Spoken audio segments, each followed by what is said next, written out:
जो सब्जेक्ट है mutual fund investment right और रॉन्ग, आज हम इस पर चर्चा करेंगे और इसको हम कवर करेंगे 5 भागों में। सबसे पहला भाग होगा टाइप ऑफ म्यूचुअल फंड। हम देखते हैं कितने टाइप के म्यूचुअल फंड मेनली होते हैं। उसके बाद में उसमें एक पोर्शन आता है इक्विटी का, उस पोर्शन में देखेंगे उसमें कितने टाइप के प्लान होते हैं। उसके बाद में तीसरे भाग में आपका देखेंगे हम कि आपका जो भी आप उसमें इन्वेस्ट करते हो उसमें आपके टर्म्स क्या क्या होते हैं, उसकी बॉडीज क्या क्या होती हैं और उसके काम क्या क्या होते हैं, वो भी आपको बताऊंगा। चौथे भाग में आपको बताऊंगा कि भारत देश में कितने टाइप की कंपनियां हैं और फंडों का एलोकेशन किस किस टाइप के कंपनियों में किस टाइप से होता है, उनको क्या बोला जाता है। आगे आपको बताऊंगा पर्पज ऑफ इन्वेस्टमेंट क्या होता है, वो भाग नंबर 5 में कवर करूंगा। उम्मीद करता हूं कि आपको जानकारी अच्छी लगेगी और डेफिनेट है आपको समझाने की कोशिश करता हूं। सबसे पहले हम ये देख लेते हैं कि आखिर में म्यूचुअल फंड होता क्या है। आप ये मान करके चलिए, और हम म्यूचुअल फंड में इन्वेस्ट करते क्यों हैं, आप ये मान करके चलिए कि जब भी आपके पास पैसा हो जाता है, आप उन कंडीशंस को फॉलो कर लेते हैं कि आपको जब ये हो जाता है कि मुझे अपने पैसे को ग्रो करना है, मुझे आगे अपने पैसे को बढ़ाना, तो आप इन्वेस्टमेंट स्टार्ट करते हैं। उस पर मैं आऊंगा लेटर। सबसे पहले देख लेते हैं कि टाइप ऑफ म्यूचुअल फंड। देखिए मेनली 2 टाइप के म्यूचुअल फंड होते हैं, जिनको एक को बोला जाता है इक्विटी एंड दूसरे को बोला जाता है डेब्ट। इक्विटी फंड वो होता है कि जिसमें आपके पैसे डायरेक्ट मार्केट में लगते हैं, कोई उसमें झोल झाल नहीं होता है, उसको बोलते हैं इक्विटी फंड। बिल्कुल सीधा और सिंपल सा सटीक सा एक लाइन का जवाब आपको दे रहा हूं। डेब्ट फंड वो फंड होता है जिसमें आपका फिक्स्ड इंस्ट्रूमेंट लाइक गवर्नमेंट के बॉन्ड्स में, डिबेंचर्स में, गवर्नमेंट की अपना कंपनियों में नहीं कह सकते, जितने भी गवर्नमेंट के रिलेटेड इंस्ट्रूमेंट्स हैं, गवर्नमेंट जहां पे काम करने के लिए आपसे पैसा लेकर के और उसके बाद में आपको जो ब्याज देती है उसको बोलते हैं डेब्ट। और वो तकरीबन रिस्क इसमें भी होता है, लेकिन वो तकरीबन सेफ माना जाता है, बट उसका रिटर्न बहुत कम होता है। जोखिम उसमें कम होता है तो रिटर्न भी उसका कम होता है। तीसरे टाइप को हम फंड को संज्ञा दे सकते हैं इंडेक्स फंड का, जिसमें क्या होता है कि आपको किसी भी फंड को डायरेक्टली मैनेज करने के लिए किसी फंड मैनेजर की जरूरत नहीं होती है, और वो आपको इंडेक्स फंड होता है। वो आपको क्राइटेरिया मैं आपको लेटर समझाता हूं आगे।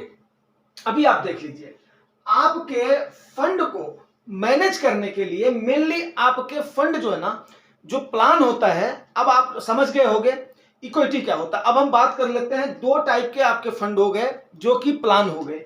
एक हो गया डायरेक्ट प्लान हो गया, दूसरा आपका ग्रोथ प्लान हो गया। डायरेक्ट प्लान वो प्लान होता है जिसमें आप स्वतः मैनेज करते हैं, स्वतः है आप, कोई भी बीच में बिचौलिया नहीं होता है, ब्रोकर नहीं होता है, कोई भी बैंक नहीं होता है, वो आप स्वतः अपना पैसा मैनेज करने के लिए लेते हैं। उसमें बिचौलिए को कमीशन नहीं जाता है, तो उसमें आपका खर्चा कम होता है। बाकी रेगुलर प्लान आपका जो होता है उसमें एक बिचौलिया जिसको कि बोलते हैं वो आपका वो फाइनेंशियल एडवाइजर होता है। तो अब ये भी बात करेंगे कि किसको डायरेक्ट लेना चाहिए, किसको रेगुलर लेना चाहिए। देखिए साहब, अब इक्विटी में कंपनियों में आपका पैसा लग रहा है, अगर आपको समझ है, आप जुगानी टॉक्स को देख रहे हैं या किसी भी चैनल को आप फॉलो कर रहे हैं, तो आपको इतनी सिखलाई जरूर मिल जाती है कि आप डायरेक्ट अपने पैसे को कैसे मैनेज करें। डिफरेंट वीडियोज में आपको मैंने समझाया हुआ है, बट अगर आपको ये समझ में नहीं आता है कि मैं कैसे करूं, तो आप किसी ब्रोकर से या किसी फाइनेंशियल एडवाइजर से सलाह ले सकते हैं। बट मेरी आपको सलाह यही है कि आप उससे बोलिए कि भैया आप मुझसे जो फीस लेनी है इतनी फीस ले लो, मिनिमम से मिनिमल फीस आप ले लीजिए, और उसके बाद में हमें आप सही सलाह दे दीजिए। अगर वो राइट टाइम पर आपको, आज की डेट में आप लमसम करो, आज की डेट में आप अपनी एसआईपी को बढ़ा दो, आज की डेट में आप एसआईपी को डाउन कर दो, इस टाइप की सलाह देता है, तो आप रेगुलर प्लान में जा सकते हो। अगर आपको वो ऐसा करके बोल देता है जिसमें उसका कमीशन ज्यादा उसको मिल रहा है, उसका खुद का प्रॉफिट हो रहा है, तो ऐसे बंदे से आप दूर हो जाइए, आप डायरेक्ट प्लान लीजिए। जुगानी टॉक्स आपको सही जानकारी देता है, कोई इसमें दो राय नहीं है। अब हम आ जाते हैं कि आपके टाइप ऑफ फंड इक्विटी में कितने होते हैं। डेब्ट में आपको पता चल गया, डेब्ट का आप उसमें डालोगे गवर्नमेंट बॉन्ड में जाएगा, ज्यादा उस पर डिस्कस करने के लिए नहीं है, क्योंकि वो एक एज होने के बाद में रिटायर पर्सन हैं या जो रिस्क नहीं ले सकते हैं या जो जोखिम लेने की जिनकी क्षमता कम है, जो डरते हैं, वो ले सकते हैं, बट उसमें लॉकिंग पीरियड जो है 3 साल का हो जाता है। आपको उसमें लॉकिंग पीरियड उसका ज़्यादा हो जाता है और टैक्सेशन का भी उसमें आपको समझ में नहीं आएगा। तो मेरे ख्याल से आप डेप्ट फंड को अगर अवॉइड करें, आप युवा हैं, 25 साल से लेकर के 50 साल तक के हैं, तो आप इक्विटी में ही जाने की कोशिश करें। आज का मुद्दा वो नहीं है, वो अगले उसमें आ जाएगा, चर्चा में आ जाएगा। आज हम देख लेते हैं म्यूचुअल फंड राइट है या रॉन्ग है, इस पर हम चर्चा कर रहे हैं, लेकिन बेसिक नॉलेज आपको दे रहा हूं म्यूचुअल फंड के बारे में। अगला आपका आ गया 3 टाइप के आपके इक्विटी फंड आ गए। देखिए सब इंडिया की ना तकरीबन 4000 के आसपास टोटल कंपनियां हैं। इन कंपनियों को डिवाइड किया गया है। डिवाइड किया गया, जो टॉप की 100 कंपनीज है ना, उनको बोलते हैं क्या, लार्ज कैप फंड बोलते हैं, जो टॉप की 100 कंपनीज है। ठीक है, 1 से लेकर के 100 तक। दूसरा आपका 101 से लेकर के और 150 तक 150 कंपनियां जो है ना, वो आपकी मीडियम कैटेगरी की कंपनी आ जाती है, उनको मिड कैप बोला जाता है। ठीक है ना। एंड 251 251 से लेकर के आगे जितनी भी कंपनियां हैं उनको बोलते हैं स्मॉल कैटेगरी की कंपनीज। ठीक है। अब इसके बाद में ये आपको समझ में आ गया। आगे जितना भी होता है, अब कुछ लोग क्या करते हैं, उसमें डेप्ट को मिक्स कर देते हैं ताकि रिस्क कम हो जाए, बेशक रिटर्न थोड़ा कम हो जाए। कुछ लोग क्या करते हैं कि उसमें थोड़ा स्मॉल, थोड़ा मिड, थोड़ा कर देते हैं, जैसे फ्लेक्सी कैप हो गया या आपका फोकस्ड हो गया, एक्सेट्रा टाइप के हो गया। तो उनको मैं देसी भाषा में बोलता हूं, वो आपको खिचड़ी या तहरी बना करके दे देते हैं। तो आपको इसको, अगर रिस्क लेने की आपकी क्षमता कम है या आप डरते हैं थोड़े से, तो आप ले सकते हैं। फ्लेक्सी कैप फंड को मैं तवज्जो दे सकता हूं, आप उसको ले सकते हैं, कोई उसमें दो राय नहीं, कोई बुराई नहीं है। वो आगे आपको बताया जाएगा और पीछे भी कुछ वीडियोज में बताए गए हैं, लेकिन अब डिटेल से मैं समझाना इसलिए आपको शुरू करता हूं कि काफी लोग इसको अप्रिशिएट कर रहे हैं, काफी हमारे ऐसे व्यूअर्स बन रहे हैं जो कि इसको लाइक कर रहे हैं। तो हमारा फर्ज बनता है आपको स्टार्टिंग से डिटेल से और अच्छे से इसको समझाना। तो आज मैं कोशिश कर रहा हूं कि आपको अच्छे से इसको समझाया जाए।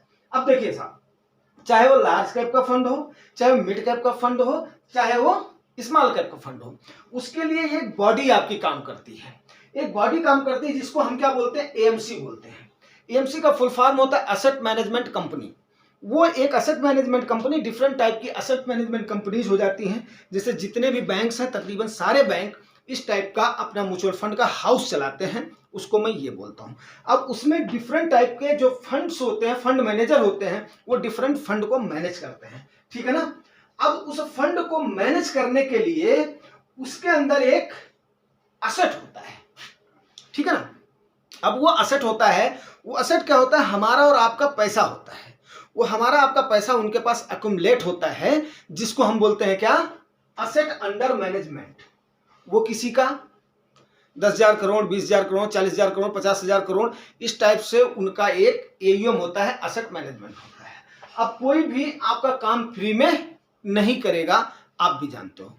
तो उसके लिए वो एक फंड जो है मैनेज करने के लिए चार्ज लेते हैं, जिसको हम बोलते हैं एक्सपेंस रेशियो। लेकिन इसको म्यूचुअल फंड की भाषा में या सेबी जो इसकी गवर्निंग बॉडी होती है, आपको मैं ये भी बताता चलूं। अब ये क्या होता है, म्यूचुअल फंड लोग बोलते हैं जोखिम के अधीन है। यस, जोखिम के अधीन है, लेकिन इसमें सबसे बड़ी खुशी की बात क्या है कि इसको एक हमारी, जैसे बैंकों को मैनेज करती है, सारे बैंकों को मैनेज करने के लिए उस पर चाबुक चलाने के लिए आरबीआई होती है, ठीक है ना, रिजर्व बैंक ऑफ इंडिया। उसी प्रकार से security exchange board of India होता है, जो कि उसका डायरेक्टर होती है, पूरी टीम होती है, वो आपके पैसे को मॉनिटर करती है। वो एक रूल्स एंड रेगुलेशन बना करके और आदेश देती है कि इस प्रकार से आप मैनेज करें, ये आप एक्सपेंस रेशियो चार्ज कर सकते हैं, ये आपका क्राइटेरिया फॉलो कर सकते हैं। इसके बारे में किसी दिन लेटर डिटेल होगी। तो इसको बोलते हैं टोटल एक्सपेंस रेशियो। ठीक है साहब, अभी यहां तक आपको समझ में आ गया। अब इसके बाद में क्या होता है कि आपको ये पता होना चाहिए कि जितने फंड एलोकेट करे हुए हैं, उतने फंड्स में आपका क्या होता है, जितने आपका फंड, मतलब फंड मींस मेरे कहने का मतलब यह है कि पर्टिकुलर फंड में पर्टिकुलर कंपनियों में आपका पैसा लगा होता है। लार्ज कैप में इतनी कंपनियां, मिड कैप में इतनी कंपनियां, इसमें इतनी कंपनियां, वो तकरीबन सबका एवरेज जो है बराबर होता है। लेकिन आपने उसको देखा होगा कि पोर्टफोलियो बैलेंसिंग बोलते हैं। पोर्टफोलियो बैलेंसिंग होता, कोशिश ये करना चाहिए कि जो आपके फंड्स हैं ना, उसमें थोड़ा सा क्लैश कम से कम हो। क्लैश कम से कम हो मतलब एक ही टाइप के अगर आप फंड ले लोगे तो उससे क्या होगा कि उसमें भी वही कंपनी है, उसमें भी वही कंपनी है, उसमें भी वही कंपनी है, तो तकरीबन आप ये मान करके चलिए कि जो आपका ये जो कैटेगरी है ना, इस कैटेगरी वाइज आपको डिवाइड करके फंड लेना चाहिए। लार्ज कैप का जैसे मान लिया आपने एक फंड ले लिया है, मिड कैप का एक फंड ले लिया है, स्मॉल कैप का एक फंड ले लिया है, और मान लिया आपने खिचड़ी टाइप का एक फंड ले लिया है। अगर आपको खिचड़ी टाइप के फंड नहीं आते, मैं पर्टिकुलर फंड को नहीं बताऊंगा, लेकिन किसी टाइप के आते हैं वो मैं आपको जरूर कमेंट में डालेंगे तो आपको बता दूंगा। और आपके पास मेरी ये सलाह मान लीजिए, ये आपको लेटर समझ में आएगा, इंडेक्स फंड एकाध जरूर होना चाहिए आपके पास। यहां तक आपको समझ में आ गया? तो मैंने आपके कितने भाग कवर कर दिए? मैंने आपके 4 भाग कवर कर दिए, ठीक है। अब 5वें भाग में हमें देख लेते हैं कि पर्पज ऑफ इन्वेस्टमेंट। इन्वेस्टमेंट का पर्पज क्या है, आखिर में हम म्यूचुअल फंड में इन्वेस्ट करते क्यों हैं? जब हमें ये पता है कि हमारा पैसा मार्केट में लगा हुआ है तो हम उसमें इन्वेस्ट क्यों करते हैं? जब उस पर जोखिम है, हम रिस्क क्यों लेते हैं? तो साहब ये बात समझ लीजिए कि आज के टाइम पर जो है ना, 1997 से पहले क्या था, डेब्ट फंड का बोलबाला था। डेब्ट फंड का बोलबाला इसलिए था कि अगर मान लिया आप थोड़े से 40 साल के एबव के हैं, 50 साल के, 60 साल के, तो आपको पता होगा कि उस समय 12 से 14% आपको पोस्ट ऑफिस और बैंक इंटरेस्ट दे देते थे। तो टेंशन वाली कोई भी बात नहीं थी। एक फार्मूला होता है 72/, आपका जो भी इंटरेस्ट रेट है। तो अगर 12% आपको मिल रहा है तो आप ये मान करके चलिए 12 पंचे 60, 12 6, 12 6 72, सीधे 6 साल में आपका पैसा डबल हो जाता था। 14 पंचे 70, अगर 14% आपको गेन होता था तो उसको 5 सवा 5 साल में आपका पैसा डबल हो जाता था। तो टेंशन वाली कोई बात नहीं होती थी। रिस्क फ्री होकर के आदमी, टेंशन फ्री होकर के आदमी क्या करता था, अपने पैसे को डाल देता था और उसका पैसा उसके लिए काम करना शुरू कर देता था। लेकिन आज के टाइम पर क्या हो गया है कि आपको अभी कोविड के बाद में जब इंटरेस्ट रेट डाउन हुआ था, अभी तो थोड़ा सा बढ़ाया गया है, क्योंकि आपके हाथ से जो परचेजिंग पावर है उसको गवर्नमेंट थोड़ी सी कम कर दी है कि ताकि महंगाई पर थोड़ा काबू पाया जाए। क्यों? इसका रीजन ये हुआ है, हमारी गवर्नमेंट नहीं, वर्ल्ड की सारी गवर्नमेंट ने क्या किया है, जब उस समय कोविड के टाइम पर ऐसा अनसर्टेनिटी का माहौल आया था, उस समय मार्केट में लिक्विडिटी जिसको बोलते हैं, आम भाषा में बोलते हैं कि पैसे का फ्लो गवर्नमेंट ने बहा दिया था। मतलब नोटों की छपाई ज्यादा हो गई थी, बट उस हिसाब से लोगों की परचेजिंग पावर बढ़ गई थी, बट प्रोडक्शन उतना नहीं था। तो इसकी वजह से क्या होता है, महंगाई बढ़नी शुरू हो जाती है। महंगाई को काबू करने के लिए क्या होता है, फिर गवर्नमेंट इंटरेस्ट रेट को बढ़ाती है। तो आज भी क्या है कि आपको 7% तक, मैक्स टू मैक्स, 7 में ज्यादा ही बोल रहा हूं, 6.25 से लेकर के 6.25% तक, 6.80 तक, यहीं तक ही आपको कोई भी पोस्ट ऑफिस या बैंक फिक्स्ड इंस्ट्रूमेंट में इंटरेस्ट दे रही है। आप बताइए, अब अगर आपको 6.5% ही मान ले रहा हूं, अब आप अगर 6.5% से 72 को डिवाइड करेंगे तो आपका कितना आ जाएगा? आप बताइए कि 14 छक्के 84, मतलब आपका 12 छक्के 72, तकरीबन मान करके चलिए कि 11 साल में आपका पैसा डबल होगा, 10.5 साल से ऊपर में।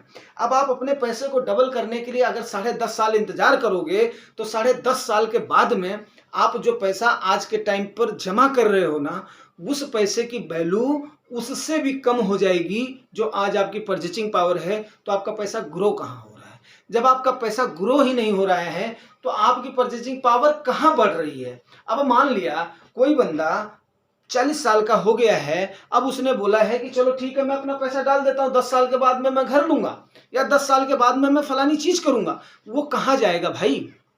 तो उसके बाद में क्या हुआ है कि ये जो म्यूचुअल फंड का जो है ना प्रचलन, उसके बाद में बढ़ा है। प्रचलन इसलिए बढ़ा है कि देखिए, आप डायरेक्ट शेयर भी ले सकते हैं, कोई इसमें दो राय नहीं है, लेकिन शेयर जो है ना कंपनी का, वो कंपनी चूज करना इतना आसान चीज नहीं है। ब्लू चिप कंपनियों की मैं मानता हूं, जैसे निफ्टी 50 में 50 कंपनियां हो गई, सेंसेक्स में 30 कंपनियां हो गई, इनके शेयर्स इतने महंगे हैं कि आम आदमी उसको अफोर्ड नहीं कर सकता है, और वो इतनी धीमी गति से चलते हैं कि उनमें कब लहर आएगी, वो कब ग्रो करेंगे, उसका कोई भरोसा नहीं है। तो अब जब उसका भरोसा नहीं है, वो आपको बैंकों से भी कम उसकी चाल रहेगी, तो आपको कहां से, वो ग्रो जरूर करेगा लेकिन वो 10 साल के बाद में, 1 डिकेड के बाद में, 12 साल के बाद में।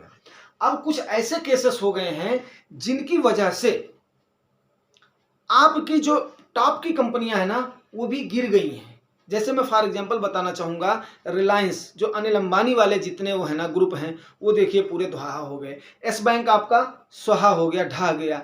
वीडियोकॉन आपका ढह गया। तो इस प्रकार से अभी क्या है कि डायरेक्ट शेयर के लिए आम बंदा चूज नहीं कर सकता है, तो वो क्या करता है, अपने फंड मैनेजर को, जो ये सिस्टम बना हुआ है म्यूचुअल फंड का, वो फंड मैनेजर को क्या करता है, भैया हमसे आप फीस ले लो, बट आप क्या करो, हमारे पैसे को मैनेज कर दो। अब वो मैनेज कैसे करते हैं, देखिए एक टाइम ऐसा था 2018 से पहले कि आपको रिस्क भी आपका मिनिमाइज हो जाता था, और क्या होता था, आपको अर्निंग भी थोड़ी सी मिल जाती थी, लेकिन उसमें पूरे फंड मैनेजर क्या करते थे, मस्ती करते थे। अब फंड है लार्ज कैप का, कॉन्सेप्ट इसका लार्ज कैप का है। उन्होंने क्या किया, अब इसमें दो चीजें देखी जाती हैं। एक तो साहब ये देखा जाता है डाउन साइड प्रोटेक्शन। जब भी मार्केट में फॉलो कोई ना कोई सिनेरियो आएगी, तो मार्केट किस पे चलती है, सेंटीमेंट के ऊपर चलती है, आप जानते हो। अभी क्या हुआ कि डाउन साइड जो प्रोटेक्शन है ना, वो डाउन साइड प्रोटेक्शन किस में बनता है, आपके लार्ज कैप में बनता है, लेकिन रिस्क कम है तो उसका प्रॉफिट भी कम है। क्लियर है आपको। अब ये लोग क्या करते थे, अपना गदर मचा देते थे कि लार्ज कैप वाले ने स्मॉल कैप में डाल दिया, मिड कैप में डाल दिया, मिड कैप वाले ने क्या किया, लार्ज कैप में डाल दिया, इसमें डाल दिया। सेबी ने बोला नो, ऐसा नहीं चलेगा, आपने क्या करना है कि भाई लार्ज कैप वाला 70% कम से कम लार्ज कैप में डालेगा, मिड कैप वाला 70 से 75% क्या करेगा, मिड कैप में डालेगा, स्मॉल कैप वाला क्या करेगा, स्मॉल कैप में डालेगा। तो इस प्रकार से सेबी की रेगुलेशन आ गई। चलिए ये मैं ऑलरेडी आपको थोड़ा सा जो है अपना बता चुका हूं, लेटर बहुत लंबी कहानी है, ये चलती रहेगी। आज हम आपको तरीके से बता देते हैं पर्पस ऑफ इन्वेस्टमेंट। सबसे पहला क्या होता है, आदमी ये सोचता है यार मेरा पैसा जो है ना वो महंगाई को बीट करे, क्योंकि महंगाई 7 से 7.5% महंगाई बढ़ती है। अब इतना आपको भी पता है कि कोई भी गवर्नमेंट नहीं दे रही है आपको, कोई भी गवर्नमेंट इंस्ट्रूमेंट नहीं दे रहा है आपको ब्याज, तो क्या हो रहा है, महंगाई आपके पैसे को खाई जा रही है। तो आप सबसे पहला क्या होता है, इन्फ्लेशन को बीट करना चाहते हैं। दूसरा, इन्फ्लेशन को बीट करना ही हमारा एम नहीं है भाई, हमारे पैसे को ग्रो भी तो होना चाहिए, ग्रो होना चाहिए। तो ग्रो होने के लिए आप क्या करोगे, कंपनियों में, क्योंकि हमें भरोसा है, यस अगर सही तरीके की कंपनी में पैसा लगा हुआ है तो वो ग्रो करेगी। ग्रो इसलिए करेगी क्योंकि कंज्यूमर मार्केट में आप देख रहे हो आजकल सप्लाई चेन पूरी पूरी बनी हुई है, वर्ल्ड पूरा क्या हो गया है, एक ग्लोबल विलेज बन गया है। ये भी आप जान रहे हो, ये भी मेरे को बताने की जरूरत नहीं है, ठीक है। तो मैं कोई आपको हिस्ट्री या ज्योग्राफी तो नहीं पढ़ा रहा हूं, मैं आपको पढ़ा रहा हूं, मतलब ग्रो करना चाहता है आदमी अपने पैसे को। और उसके बाद में एक कहावत आपने सुनी होगी, आप तब तक गरीब रहोगे जब तक आपका पैसा आपके लिए काम नहीं करेगा। कमा तो आप रहे हो, जितनी आपकी क्षमता है उतना हर कोई कमा रहा है, जिसकी जितनी भी है, मैं उस पर नहीं जाना चाहता हूं। लेकिन एक सिस्टम है, वो सिस्टम आपको मैं बार बार समझाता हूं, कैसे आपको बचाना है, कैसे आपको इन्वेस्ट करना है, कैसे आपको अपने रिस्क के लिए आपको अपना एक पोर्टफोलियो बनाना है और आपको इमरजेंसी फंड बनाना है। जब आपका वो बन गया तो आपको इन्वेस्टमेंट तो करना ही करना है। इन्वेस्टमेंट करने का पर्पज आपका केवल 3 है।